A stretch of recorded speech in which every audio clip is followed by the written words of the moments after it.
A ideia da quantidade fixada é uma presunção voltada a quê?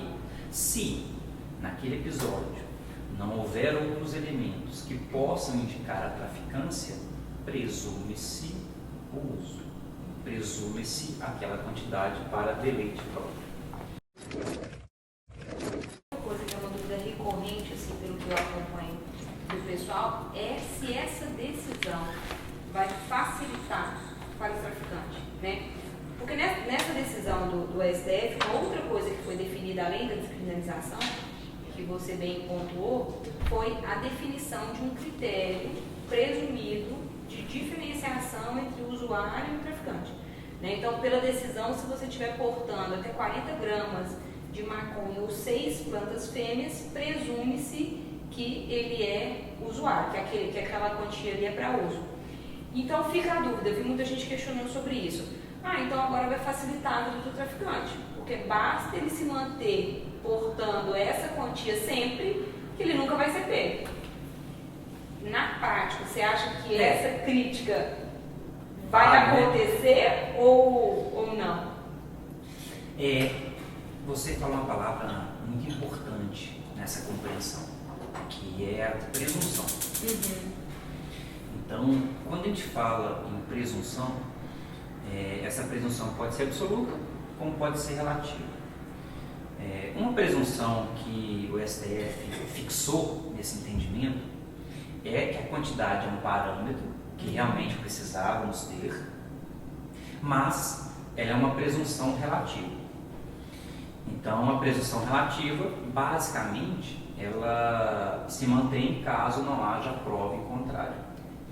Então, o STF, salvo engano, na tese 6 ou 7 desse julgamento, ele diz que, olha, nem quantias abaixo, nem tampouco quantias acima, podem presumir absolutamente que o sujeito é traficante ou usuário.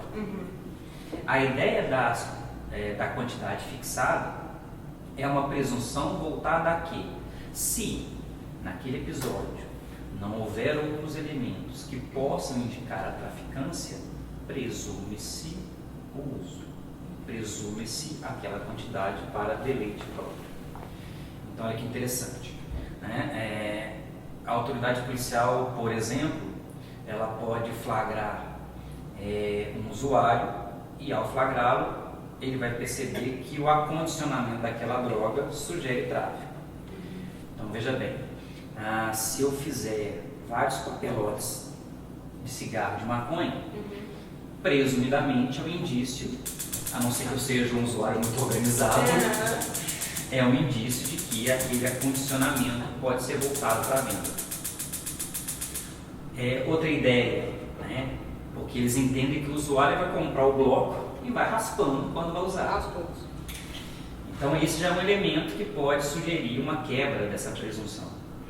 A quantidade de drogas, ou melhor, variedade de drogas. O traficante, geralmente, ele não vende só maconha. Então, se eu tenho na abordagem maconha, cocaína, crack, eu tenho uma presunção de que aquele tipo de variedade é para o deleite do consumidor. Então, eu teria o tráfico. É local, né? Ida, saída e entrada de pessoas suspeitas. A própria ideia, né, do acondicionamento dos valores, então valores muito trocados, valores elevados. A própria ideia de instrumentos, então às vezes na abordagem policial vai encontrar os papelotes de acondicionamento, balança de precisão, cadernetas contábeis.